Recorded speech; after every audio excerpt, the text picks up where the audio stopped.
pulling you over because your license plate light is out. You have the weapon in your vehicle? No, yes? Driver handed him his driver's license and concealed weapons permit. So what do we know? What did we learn here? The 2023 case of New York Gun and Pistol versus Bruin. You don't got to give that jackboot thug pig your weapons permit. It's no longer necessary. Specifically, what New York Gun and Pistol versus Bruin did is it wiped out the permit requirement. So if you give a jackboot thug pig your permit, then he's going to consider you armed and dangerous against him. And since he pulled you over, all these pigs think you want to go on a homicidal shooting spree. Fallujah!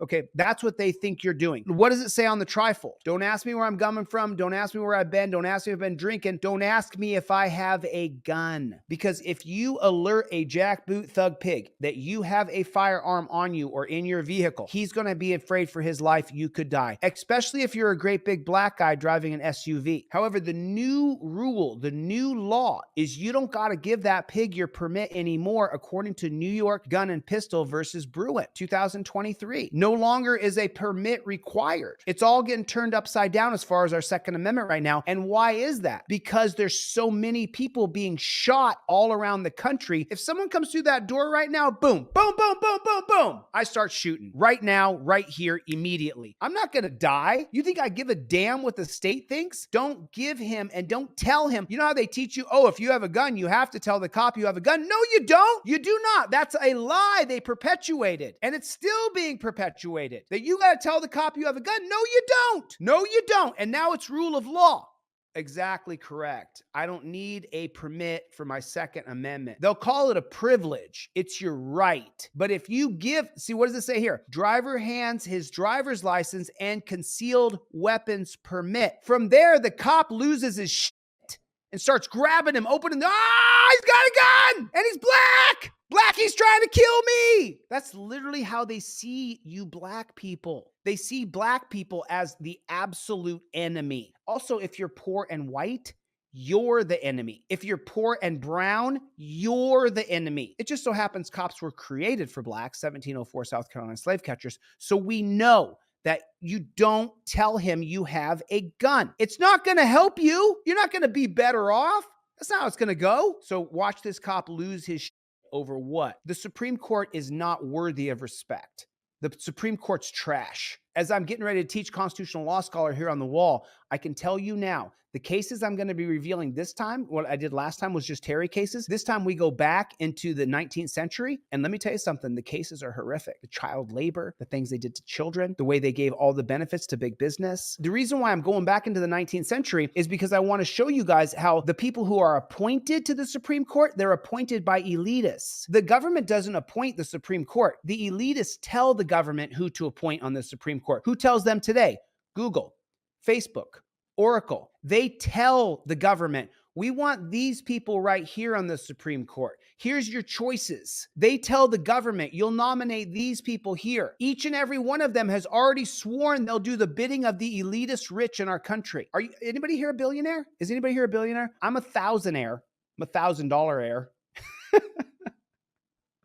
And with my $1,000 heir, I try to slosh it around as much as I can. If I got 1,000, ooh, boy. If I got 1,000 in my pocket and I'm walking around with $1,000 in my pocket, woo! Let's go back to the video. So don't tell the pig you got a gun. It won't help you out.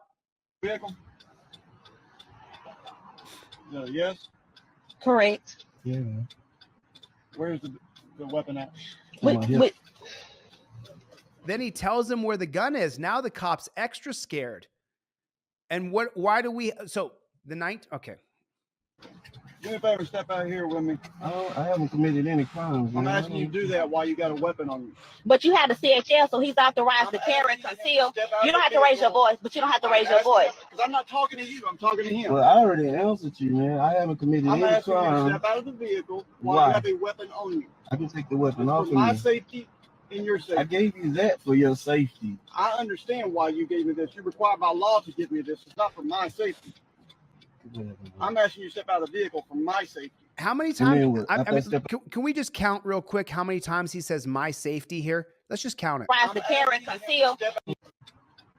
Where's the Okay, so he asked him where the gun is, and now let's count it together. How many times has he invoked Terry versus Ohio? Every time you hear my safety, just remember that is Terry versus Ohio. He's invoking the Terry policy created by the unelected Supreme Court. Weapon out. Wait. Do me a favor, step out here with me. I haven't committed any crimes. I'm man. asking you to do that while you got a weapon on you. But you have a CHL, so he's authorized to carry and conceal. You don't have to raise your voice, but you don't have to raise your voice. Because I'm not talking to you, I'm talking to him. Well, I already answered you, man. I haven't committed I'm any asking you to crime. step out of the vehicle while Why? you have a weapon on you. I can take the weapon For off of my me. safety, There's one. Officer safety. His safety is officer safety. There's one.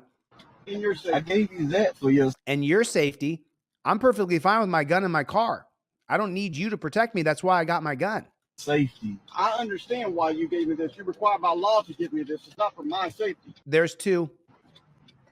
I'm asking you to step out of the vehicle for my safety. There's three. And then what? After I step out, then You're what? going to stand back here until I'm finished. So you finished doing what? Checking my light? Before I take your license, while I write my citation. Well, just check the license. I'm Check not the gonna, I'm license. not gonna, I got a 2-year-old son back here. He's got his 2-year-old son in the back. 99.99% of people do not want to have a shootout with a pig for being pulled over for a light with their 2-year-old son in the back. It's just preposterous. It's for his safety. I'm gonna stay Now it's for my son's safety. right here. No, sir, you're going to step to the back of the vehicle. I haven't done anything that requires me to step out of this car. Man. Yes, the cop is justified in ordering him out of the car using the 1977 holding of Pennsylvania versus Mims, which we all know is an extension of what? Terry versus Ohio. You're gonna check my license. That's all you need And you're to do going to right step now. tight to the back while I do it. Your arms go to a touchdown position. That's how your arms do it. Your arms go to a touchdown position. You see this arm elbow bend right there? Phone's at the top of it. There's the top of the goalpost. There's the other side of the goalpost. Now I've got a touchdown position. Copper can't say I was reaching. Copper can't say nada. I had my license, registration, proof of insurance ready to go along with a copy of my driver. I'm a black man today named Denzel Washington. I had everything ready to go for the jackboot thug pig.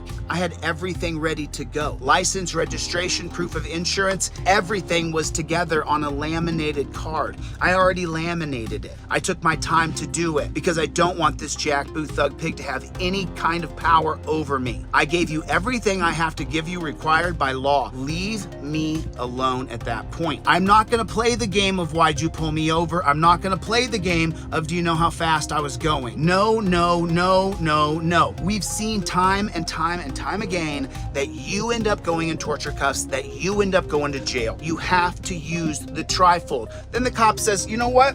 I want to search your car. And you say, okay, sure, you can search my car. And then you get out of the car. And then you turn around and you pull your trifold out and you say, you know what, I revoke consent. If I can give consent, then I can revoke consent. I revoke consent on camera. Now, from the 1914 case of Weeks called the exclusionary rule, he can no longer search. He has to stop searching. Anything he finds after the search, after you revoke consent, is no longer admissible in a court of law. If you have it on camera, doesn't matter what you have in your car after that point. You gave consent, he took your consent, used your consent, you revoked that consent, and then he searched your car anyway. It's now the exclusionary rule. No longer can he use it. Fruit of the Poisonous Tree from 1961, Mapp versus Ohio.